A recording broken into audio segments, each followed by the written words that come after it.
오늘 사무엘상 8장 4절에서 11절 말씀으로 누가 나의 왕이시냐, 나는 누구를 왕으로 섬기고 있느냐 하는 것을 한번 살펴보고자 합니다. 우리가 그 누가복음 15장에 보면 탕자의 비유가 나오는데, 그 탕자는 이제 두 아들 가운데 작은 아들이잖아요. 근데 탕자가 그 아버지한테, 이 작은 아들이 아버지를 졸라가지고, 아버지 어차피 재산 물려줄 거 아닙니까? 저한테 재산 미리 나눠주시죠.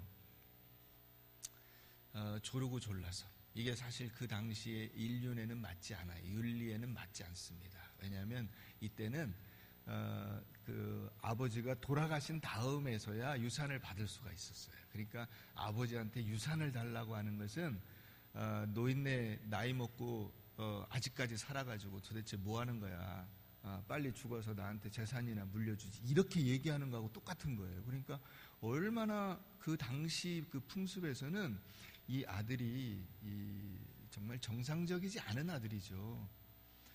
그런데 그 아버지가 아들에게 재산을 주거든요. 아들의 요구를 들어줍니다. 그러면 이 아버지는 그 아들이 진짜로 그 재산을 가지고 가서 사업을 크게 일으켜가지고 성공해서 돌아오리라고 생각해서 재산을 줬을까요?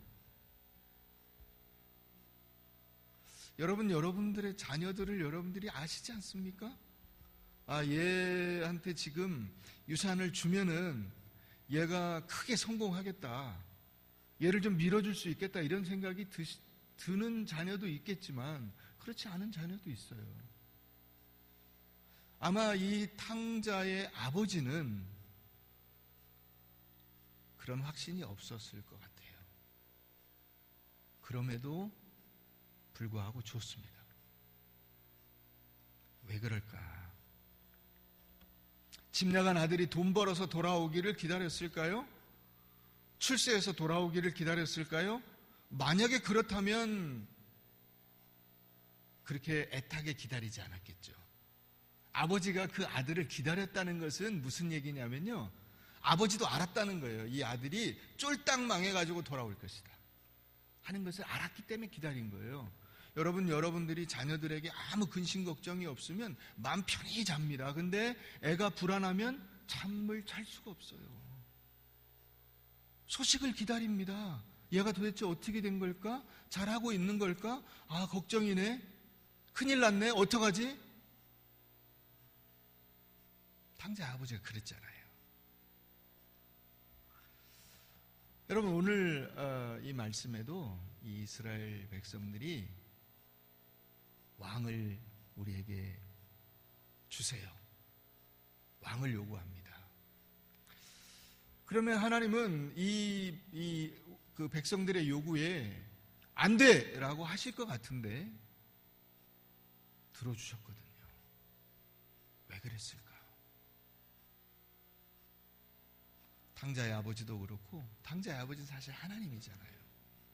여기 나오는 이 하나님도 그렇고, 왜 이 요구가 부당하거나 혹은 제대로 그들의 요구가 그 실행될 수 없다는 사실을 알으셨음에도 불구하고 왜 들어주셨을까? 그것은 그들의 마음이 강팍해서 회개하지 아니하고 고집을 부리기 때문에 그 완악함대로 내버려 두신 거예요. 그래, 니들이 그렇게 원한다면 한번 해봐라. 한번 해봐라. 여러분, 조그만 아이에게 음식을 주는데 아이가 막 먹겠다고 하면 어떡하죠? 조금 이렇게 떠가지고, 자, 한번 맛을 봐. 매우고 시고 짜고 먹을 수 없는 것인데 애가 막 달라고 졸라요. 그러면 자, 맛을 봐. 뜨거워요. 큰일 나. 그러니까 조금 이렇게 뜨겁게 해가지고 살짝 맛을 보게 해줘요. 뜨겁지? 그것을 경험하고 나서야 안다니까요. 이 사람의 완악함이 그런 거예요. 그렇게 해서는 안 되는데 꼭 그렇게 하려고 해요. 그러면 그렇게 경험하고 나서야 비로소 하는 거예요. 그러니까 잘못된 기도인데도 불구하고 응답이 이루어지는 것은 응답이라기보다 심판입니다. 그러니까 기도가 응답되었다고 기뻐할 것이 아니고 기도가 응답되지 않았다고 슬퍼할 필요가 없는 것입니다. 오늘 이스라엘 백성들이 사무엘에게 왕을 요구한 이 장면을 통해서 우리에게 주시는 귀한 교훈을 우리가 한번 생각해 보고자 합니다. 먼저 첫 번째로 이스라엘은 하나님의 백성이라는 사실입니다. 하나님은 이스라엘의 왕이에요. 근데 이스라엘 백성들은 그것을 깨닫지 못했던 것이죠.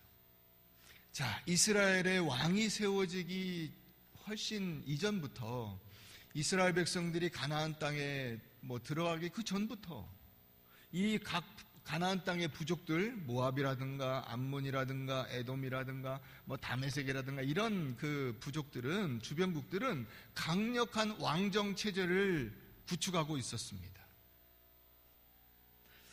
이스라엘 백성들은 그 사람들하고 전쟁을 했어요. 처음에 정복 전쟁은 다 이겼습니다. 그래서 하나님께서 너희 거기 들어가면 여기 정착한 다음에 정신 바짝 차리고 내 말만 잘 듣고 율법을 지키고 나를 잘 예배하고 그러고 있으면 그것이 너희에게 복이다. 내가 너희를 지켜줄 것이다. 알았지? 좌로나 우로나 치우치지 마라. 이렇게 신신당부를 했어요. 근데 그 신신당부를 금방 잊어버리고 그 부족들이 섬기는, 그 나라들이 섬기는 그 우상을 섬기기 시작한 거예요. 그러니까 하나님께서 이 이스라엘 백성들에게 형벌을 내리시는데 그 형벌이 뭐냐면 그 사람들하고의 전쟁에서 지는 거예요. 그리고 그 나라들의 그 지배를 받는 것입니다. 이것을 이스라엘 백성들이 깨달아야 되는데, 왜 우리가 이 사람들하고 전쟁하면 지지? 그것은 우리가 하나님의 말씀대로 순종하지 않았기 때문이야. 이걸 알아야 되는데 이 사람들은 어떻게 생각했냐면, 이스라엘 사람들은 우리가 왕이 없어서 지는 거야. 저 나라들은 강력한 왕정 체제를 구축하고 그래서 나라의 이 모든 에너지를 확 집중해서 이 한 곳에 모을 수 있기 때문에 우리하고 전쟁하면 이길 수 있고, 우리는 12지파로 이렇게 나눠져 가지고 이게 그 동맹이 느슨하고 에너지를 집중할 수가 없기 때문에 지는 거야. 이렇게 생각을 한 거예요. 그래서 왕을 달라 이렇게 요구를 한 것이죠.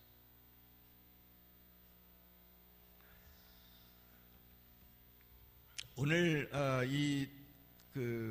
사무엘상 8장 말씀에서 가장 중요한 한 구절이 있다면 그것은 5절입니다. 5절의 중간쯤에 보면 모든 나라와 같이가 있어요. 그 동그라미 쳐놓으세요. 모든 나라와 같이. 한번 따라해 보겠습니다. 모든 나라와 같이, 다른 나라와 같이, 다른 나라와 같이, 다른 사람들 같이, 세상같이, 이거예요.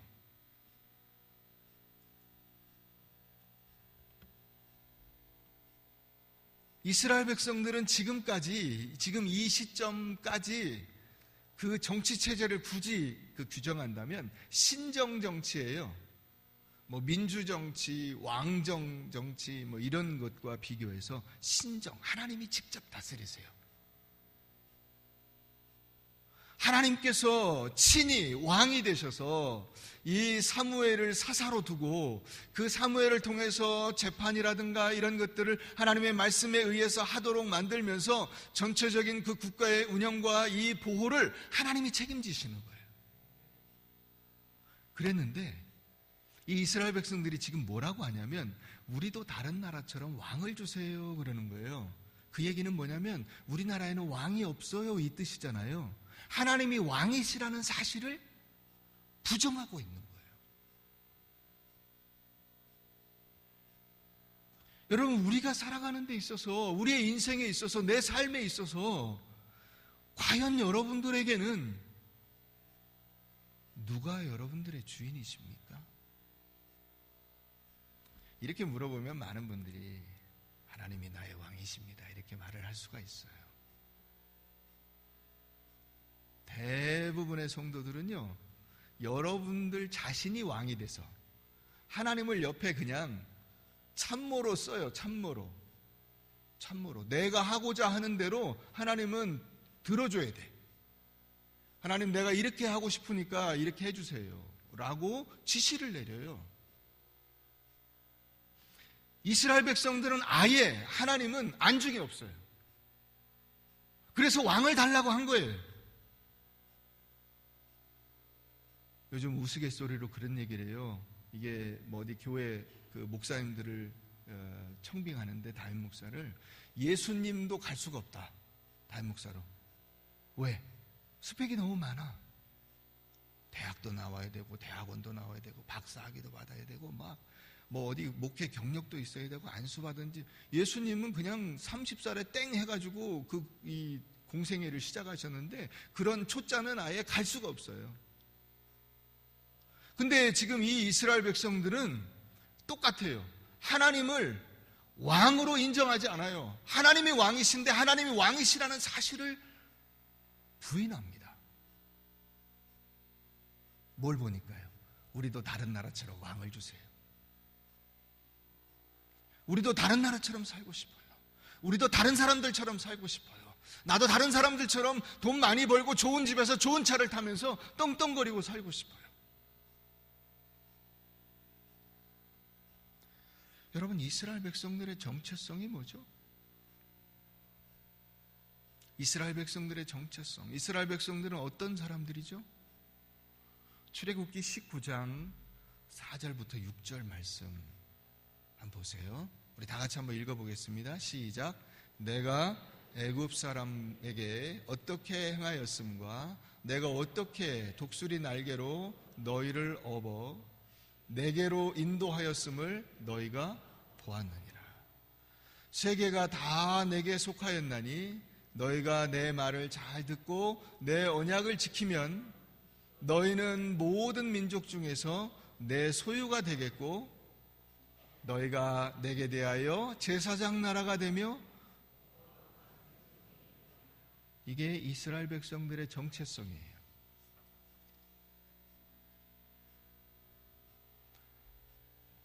열국 중에서 많은 나라 가운데서 내 제사장 나라가 되고 내 소유가 되고 다른 사람들하고 너희는 다르다.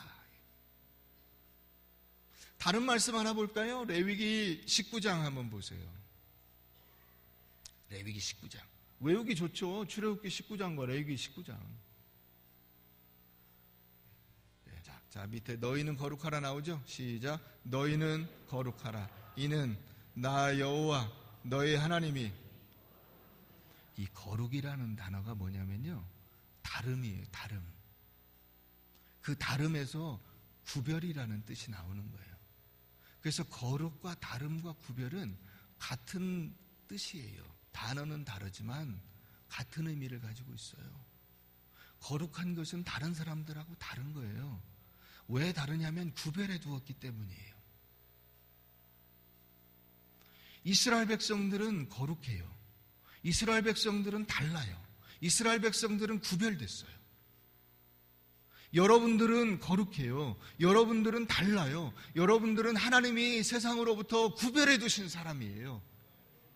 그것이 우리의 정체성이에요. 그런데 많은 사람들이 어떻게 생각하냐면 그리스도인인데도 불구하고 세상과 똑같이 살겠다는 거예요. 세상에게 준 그 왕을 우리에게도 주세요. 저 사람들처럼 우리도 왕을 모시고 살게 해주세요. 나도 세상 사람들처럼 돈 많이 벌어서 좋은 집에서 떵떵거리고 살게 되었으면 좋겠어요.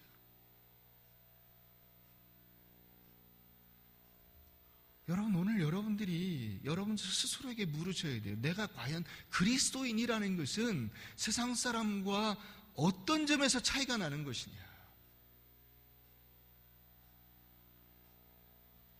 여러분, 그리스도인임에도 불구하고 성경을 기준으로 살아가는 사람들이 매우 적습니다. 오히려 이 세상이 나의 삶의 기준이 되어버렸습니다. 세상 사람들이 원하는 것을 나도 원하고, 세상 사람들이 가려고 하는 그 길을 나도 가고, 세상 사람들이 얻으려고 하는 그것을 향해서 다른박질하는 거예요. 그래서 똑같이 그 경쟁 체제 속에서 그것을 부러워하면서 살아가는 거예요.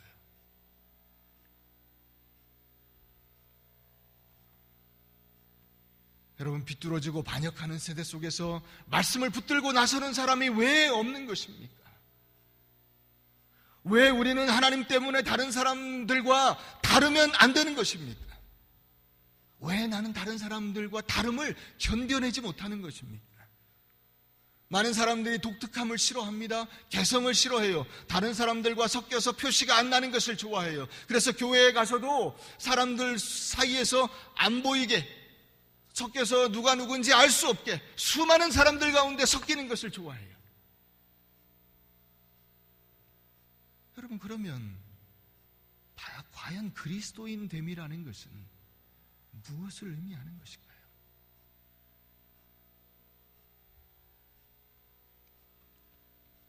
여러분, 왜 교회나 그리스도인은 성공에 대한 성경적 개념을 올바로 정립하지 못하는 것입니까?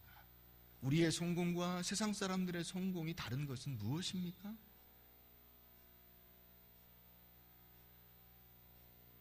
여러분, 왜 우리는 어떤 외적인 조건과 환경을 다른 사람들과 똑같이 가지려고 하십니까? 그리스도인들도 똑같이 외모를 중시합니다. 그러면 성경에 나와 있는 나 여호와는 외모를 보지 않고 사람의 마음 중심을 보신다고 하는 그 말씀은 과연 우리에게 어떻게 적용이 되는 것입니까? 왜 우리의 대화에는 매력적인 순수함이 없는 것입니까? 왜 우리의 결혼 생활에는 그 사람들이 고대하고 바라고 간절히 소망하고 있는 그 지조와 정절이 없는 것입니까? 왜 그리스도인 젊은이들은 순결을 지키지 못하는 것입니까?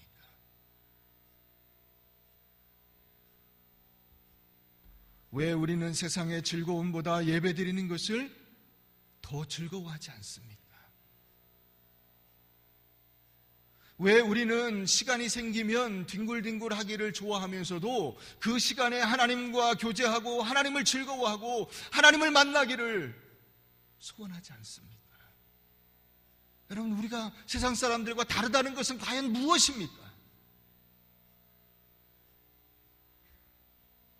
알렉산더 맥클레런이라고 하는 사람이 그런 얘기를 했습니다. 우리가 배워야 할 신앙의 첫 번째 원칙은 믿지 않는 사람들의 삶의 방식을 적절히 무시하는 것이다.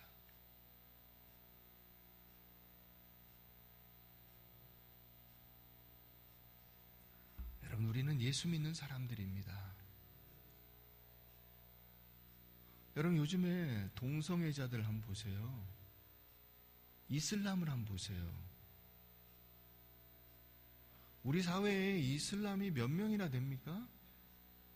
그런데 그 사람들이 요구해서요, 자기들의 그 음식을 가공하는 방식, 그 방식에 따라서 가공된 음식을 제공해 달라고, 그것이 할랄이라고 하는 그 식품인데 그것을 할랄이라고 불러요. 이슬람 계율에 따라서 동물을 죽이고 가공한 음식이에요.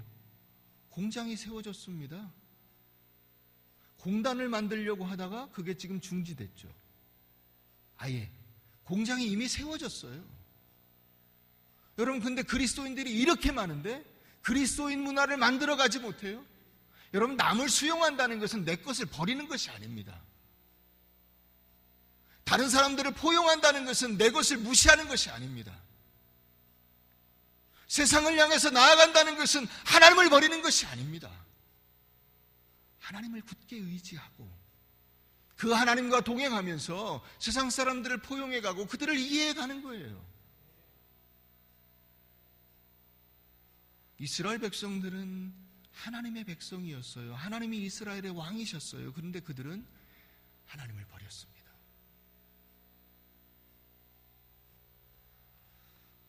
두 번째로 왕은 뭐냐? 이 사람들이 요구하는 이 왕이라는 것은 그들의 우상이었어요. 여러분, 남의 떡이 커 보인다 그러죠. 왜 남의 떡이 커 보일까요? 네? 내 안에 욕심이 있기 때문이에요. 내 안에 욕심이 없으면 남의 떡이 커 보이지 않아요. 더 많이, 더 좋은 것을 내가 갖고 싶다고 하는 욕심이 있기 때문에 남의 떡이 커 보이는 거예요.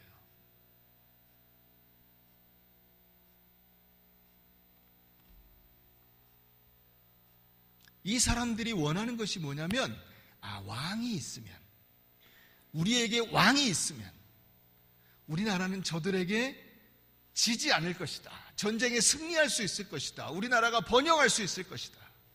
이렇게 생각을 한 거예요. 왕만 있으면 우리나라의 모든 문제는 일거에 해결이 된다 생각을 한 거예요. 이게 우상이에요. 여러분들의 인생에서 이것만 있다면 그것을 한번 생각해 보세요. 우리 집에 우리 애만 결혼했으면, 여러분, 그게 여러분들의 우상이에요. 우리 와이프가 조금만 살 좀 뺐으면 그게 우상이에요. 우리 남편이 배가 조금만 들어갔으면 그게 우상이에요. 그게 배 때문에 안 되는 게 있어요? 아내의 살 때문에 안 되는 게 있어요?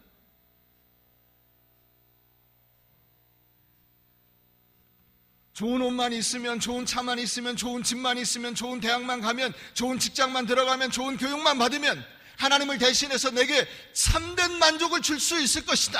이것이 우상이에요. 세상이 줄 수 없는 진정한 만족, 그것이 어디서 오느냐에 대한 물음을 여러분들이 물으셔야 되는 것입니다. 여러분들은 무엇을 원하고, 무엇을 욕망하고, 무엇을 추구하고, 무엇을 바라십니까? 여러분들은 어떤 욕망을 섬기십니까? 여러분들의 기대와 목표는 무엇입니까? 내가 어떤 미래를 향해서 노력하고 계십니까? 여러분들이 향해서 달려가고 있는 그 목표점은 무엇입니까? 무엇이 여러분들을 움직이게 합니까? 여러분들이라고 하는 행성은 어떤 태양의 주변을 돌고 계십니까? 여러분들을 비추는 태양은 과연 무엇입니까? 무엇이 여러분들의 세계에 빛을 비춰주는 것입니까? 여러분들의 목을 축이는 여러분들의 생명의 샘은 무엇입니까? 당신은 여러분들이 어디에서 피난처를, 안식을, 도피를, 기쁨을 삼으십니까? 그게 우상이에요. 지금 제가 물은 그 물음에 여러분들이 답할 수 있는 바로 그것이 여러분들의 우상이에요. 아마 대부분 하나님은 아닐 거예요.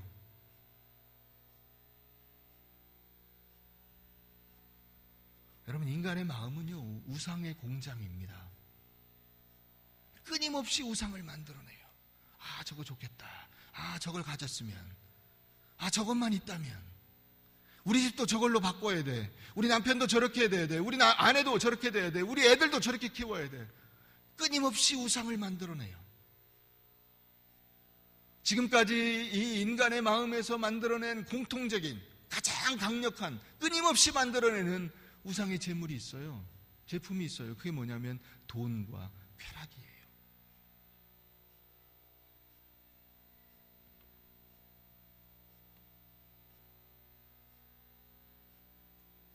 쾌락을 대신해서 여러분들이 다른 단어를 넣으셔도 돼요. 그게 운동일 수도 있고요, 술일 수도 있고요. 왜냐면 즐거움을 주는 거거든요. 내 육체의 즐거움, 내 육신의 즐거움, 내 명예를 높이는 즐거움.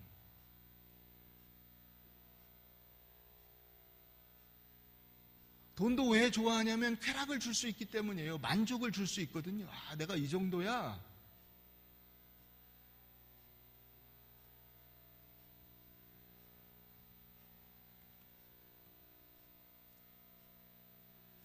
어디 몇 년 전인가 제가 본 것 같은데, 기록을 보니까요, 우리나라 사람들이 그 술을 엄청 마시는데, 양주를 1인당 국민 1인당 소비된 그 술의 양을 이렇게 환산하니까 뭐 양주가 뭐 무슨 20 몇 병, 뭐 30 몇 병, 뭐 맥주가 뭐 100 몇십 병, 소주가 뭐 한 뭐 70병, 80병 막 개인당. 그러면 저희 식구가 4식구인데 저희 식구는 다 술을 안 먹거든요. 그럼 저희 식구가 안 먹은 그 양주 한 뭐 100여 병, 맥주 한 400~500병, 소주 한 뭐 300~400병, 뭐 이런 술들은 다 누가 먹은 거예요? 네? 한의한 권사님 집에서 홀짝홀짝 하세요? 도대체 누가 먹은 거예요? 이 술은 도대체 누가 먹은 거예요? 여러분, 우리나라에 술 안 드시는 분들 상당히 많아요. 그죠? 예. 그런데 그 사람들이 안 먹는 그 술은 도대체 누가 먹은 거예요? 여러분, 그러니까 사람들이 이 쾌락을 즐기기 위해서 얼마나 많은 술을 먹는지 몰라요. 무엇 때문이죠? 기분 좋으려고. 기분 좋으려고. 내게 만족을 준다는 거야. 즐거워.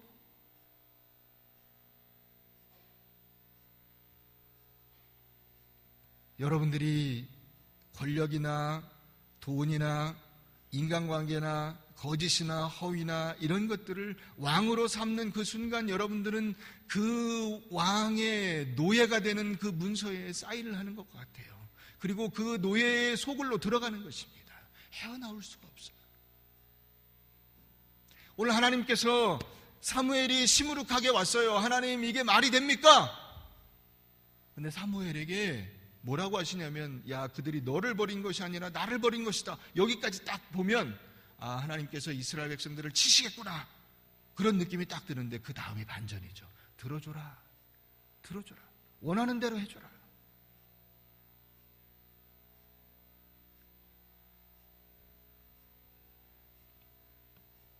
그리고 얘기해줘라. 그 왕이 너희를 어떻게 대할 것인지. 그래서 여러분 1절부터 16절 사이에 11절, 13절, 14절, 16절 4번 이카흐라고 하는 단어가 나와요. 이 이카흐라고 하는 단어는 그가 빼앗아 갈 것이다 라고 하는 단어예요. 자, 왕이 너희 아들을 빼앗아 갈 것이다. 왕이 너희 딸들을 빼앗아 갈 것이다. 왕이 너희의 재산을 빼앗아 갈 것이다. 왕이 너희의 모든 소유를 다 빼앗아 갈 것이다. 너를 빼앗아 갈 것이다. 그래서 노예가 된다는 거예요. 자, 그러면 생각해 보세요. 이스라엘 백성들이 어디서 왔어요? 노예로부터 탈출했어요. 애굽이라고 하는 그 나라에서 노예되었다가 거기서 겨우겨우 자유를 누리면서 지금 가나안 땅에 왔는데, 가나안 땅에 와서 다시 노예가 되겠다는 거예요. 다시 우상의 노예가 되겠다는 거야. 이것처럼 안타까운 일이 어디 있을까요?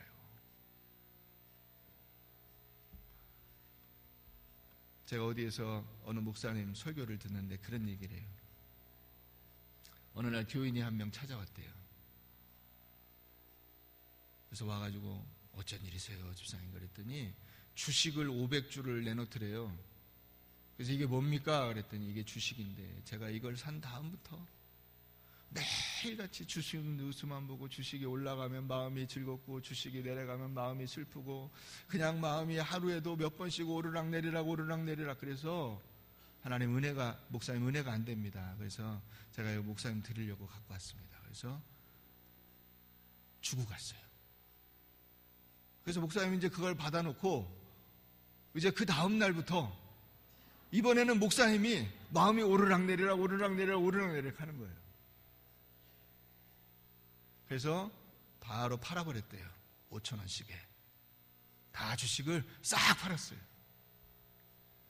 그랬더니 한참 있다가, 이제 몇 달 있다가 그 교인이 찾아왔어요. 다시. 아, 목사님 지난번 그 드린 그 주식 갖고 계세요? 그래서 아니요, 팔았는데요. 그랬더니 목사님 그 주식이 지금 10만 원이랍니다.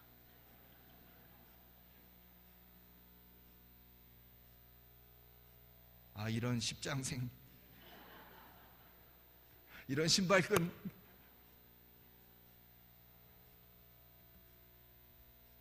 한편으로는 아쉬움이 있었지만 마음이 후련해. 팔아버리고 나니까 마음이 후련해. 여러분, 여러분들의 신앙을 갉아먹는 그것을 버리세요. 여러분, 그것이 여러분들에게 진정으로 만족을 줄 수 있는 것이 아니에요. 내 인생의 참된 기쁨과 만족은 그런 세상적인 것으로부터 오는 것이 아닙니다. 그것은 오히려 우리를 노예로 만들어요. 여러분, 이 우상의 반전이 뭔지 아세요? 그것이 나를 진정으로 행복하게 해줄 것이다 생각을 했는데 그렇지 못한 거예요.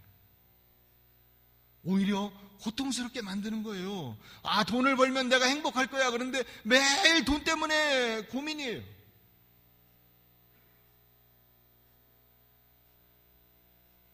쾌락을 얻으면 행복할 것이다. 그런데 매일같이 그 쾌락 때문에 고민이에요. 권력을 얻으면 행복할 것이다. 그런데 매일같이 그 권력 때문에 힘들어요.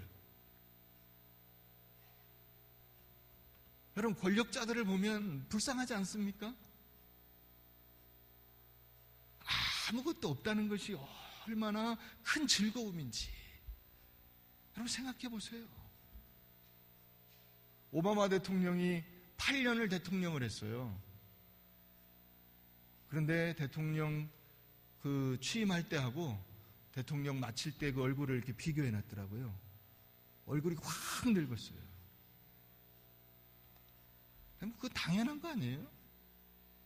한 집안도 운영하기가 힘든데 뭐 미국이라는 나라뿐 아니라 전 세계 모든 일들을 다 관여하고 있는 거잖아요. 얼마나 힘들겠어요.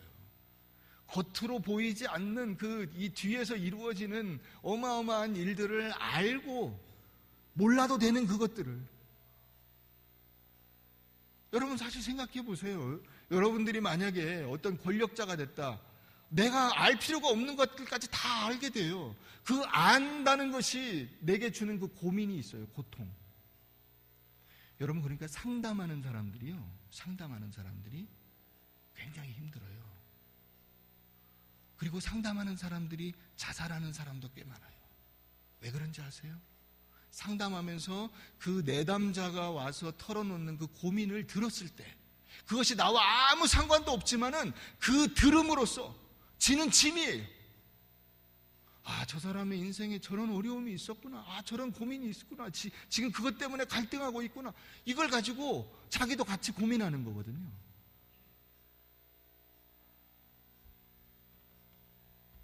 우상은 우리를 즐겁게 할 수 있을 것 같은데 우리를 가장 고통스럽게 해요.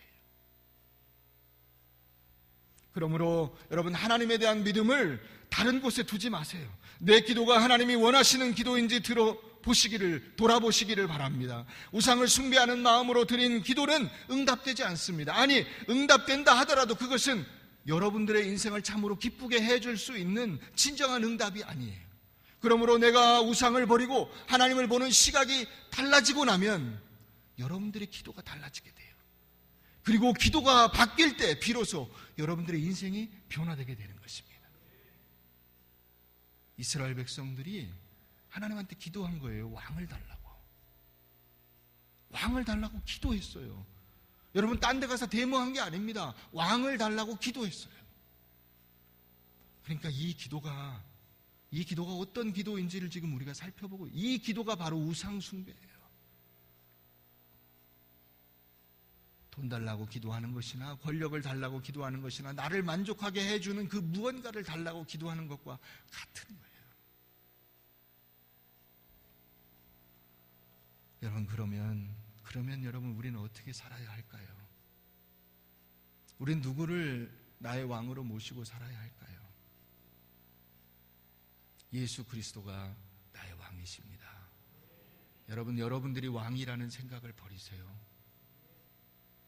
나는 왕이 아닙니다. 지금 이스라엘 백성들이 왕을 요구하는 것은 자기들이 이미 왕이 된 거예요. 자기들이 이미 왕이 됐어요. 자기들 가운데 한 사람이 왕이 될 거거든요. 자기들 마음대로 나라를 움직여 보겠다는 거예요. 하나님은 필요 없다는 거예요. 내 마음대로 내가 원하는 인생을, 내가 원하는 방향을 향해서 달려가겠다고 하는 거예요.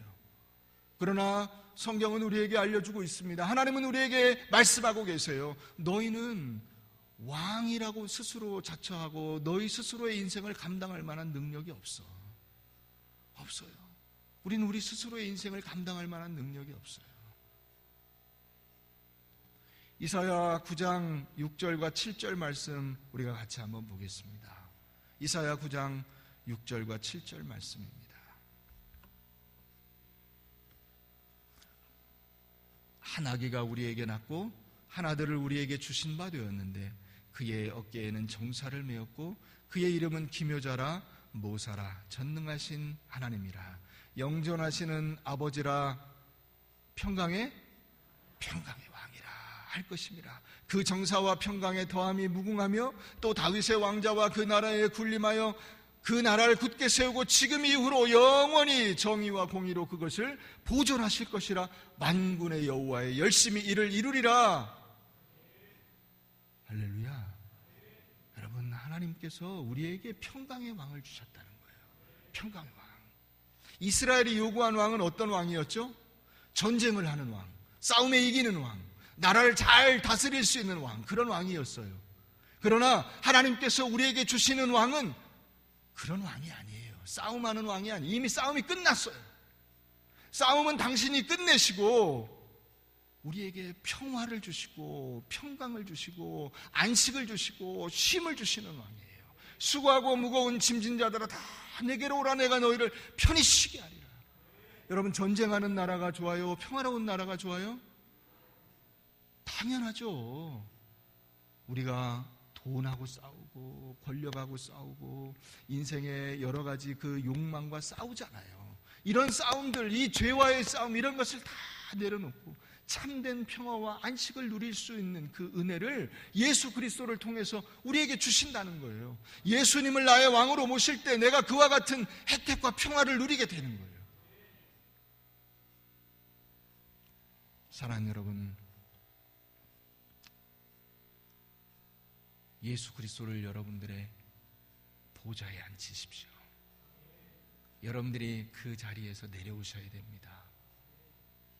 여러분들이 앉아있는 그 왕좌에서 내려오세요. 내 마음대로 하려고 하는 그 욕심을 내려놓으세요. 그리고 예수님을 그 자리에 앉혀드리세요. 하나님께서 여러분들을 다스리실 때 여러분들의 인생에 참된 평화와 안식이 있게 될 것입니다. 왕이 줄 수 있는 최고의 통치는 무엇입니까? 백성을 편안하게 하는 것입니다. 하나님이 우리에게 주시는 최고의 기쁨과 은혜는 무엇입니까? 세상 염려, 근심, 걱정, 죄, 이 세상의 모든 물질적인 것으로부터 자유로워지고 우리가 진정으로 그리스도 안에서 누리는 평화가 아니겠습니까? 그것을 받아 누리시고 그 기쁨을 누리시는 여러분들 되시기를 주의 이름으로 축원합니다.